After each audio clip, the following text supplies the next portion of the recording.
Hello and welcome back to Zimist Coded, your go-to channel for smart, simple tech tips. Let's talk about fractions. Specifically, how to insert them in Microsoft Word without using the equation editor. Yes, it's possible, and even better, it's super easy. So here's the scenario. You're working on a document, and you need to add a fraction next to a number, like, say, the number 3.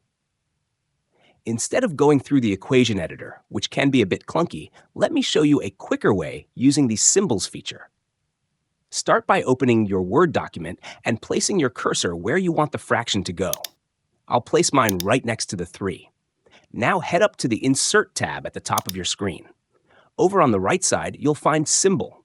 Click on it, and then choose More Symbols. A new window will pop up. This is where the magic happens. Make sure you're on the Symbols tab. From the font dropdown, you can leave it as normal text. That's totally fine for what we're doing. Now, you can scroll through the list to look for the fraction you want, but that takes time. Here's a better way. Look for the Subset dropdown on the right. This helps you jump straight to the sections where the fractions are hiding. First, switch to Latin 1 Supplement.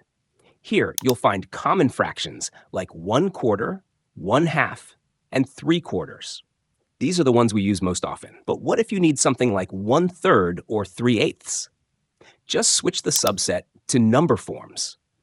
That's where you'll find a wider range: 1/3, 2/3, 1/8, 3/8, and several others. Now, I'm going to insert 1/2, so I'll go back to Latin 1 Supplement, select 1/2, and either double-click on it or click the Insert button.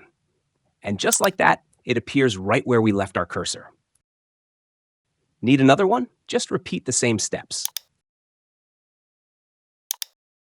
Here's a quick tip.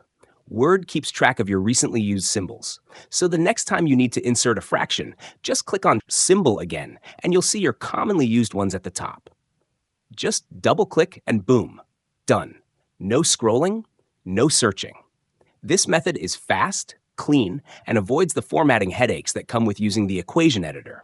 Your document stays neat, and you stay focused on what really matters: your content. Thanks so much for watching.